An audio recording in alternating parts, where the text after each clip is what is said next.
एक घर में बहुत दिनों पुरानी एक वीणा रखी हुई थी। उस घर के लोग उसको उपयोग में नहीं लेते थे, जिसके चलते बड़ी बड़ी वो धूल खाती रहती थी। रात में अगर भूल से कोई बच्चा उसे गिरा देता तो आधी रात में उसके तार झनझना जाते और घर के लोगों की नींद टूट जाती। वो वीणा एक उपद्रव का कारण बन गई थी।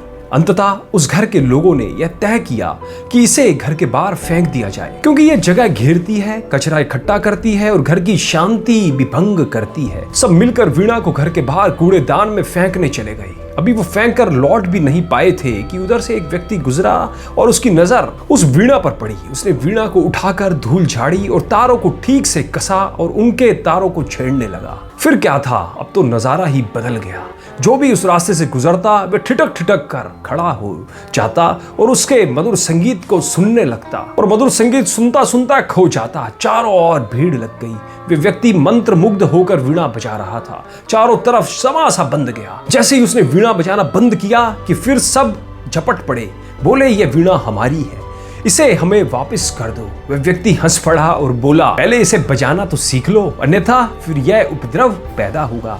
बजाना ना आता हो तो वीणा घर की शांति भंग कर देती है, और यदि बजाना आता हो तो घर को शांतिपूर्ण एवं संगीतमय बना देती है। दोस्तों, जीवन भी एक वीणा की तरह है। इस वीणा को बजाना बहुत कम लोग ही जान पाते हैं, इसलिए तो इतनी उदासी है, इतना दुख है, इतनी पीड़ा है। जो जीवन एक संगीत बन सकता था वह भी संगतिपूर्ण बन गया। क्या आपको पता है कि आपके भीतर कितनी शक्ति, कितना समर्थ छुपा पड़ा है? दुनिया की कोई भी मशीन आज तक नहीं जान पाई। अपनी शक्ति का एक क्षुद्र भाग ही अभी तक आप प्रकट कर पाए हो। इंसान के पास जितनी शक्ति, जितने विचार, जितने नए सर्जन करने की समर्थ विद्यमान है, वह अन्य किसी भी जीव के पास नहीं है। सैकड़ों बार हम असफल या चोट खा सकते हैं, लेकिन स्वयं में और ईश्वर में विश्वास रखने के कारण हम संसार को जरूर कुछ देने में सफल होंगे। समाज को कुछ ऐसे मनुष्यों की आवश्यकता है जो परमार्थ के यज्ञ में निरंतर संलग्न रहकर इस समाज का भला कर सके। जब आप कहते हो मैं क्या कर सकता हूं, तब आप भगवान का भी उपहास यानी मजाक उड़ाते हो।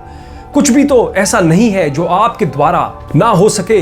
दृढ़ इच्छा की और अपनी शक्तियों को पहचानने की जरूरत है।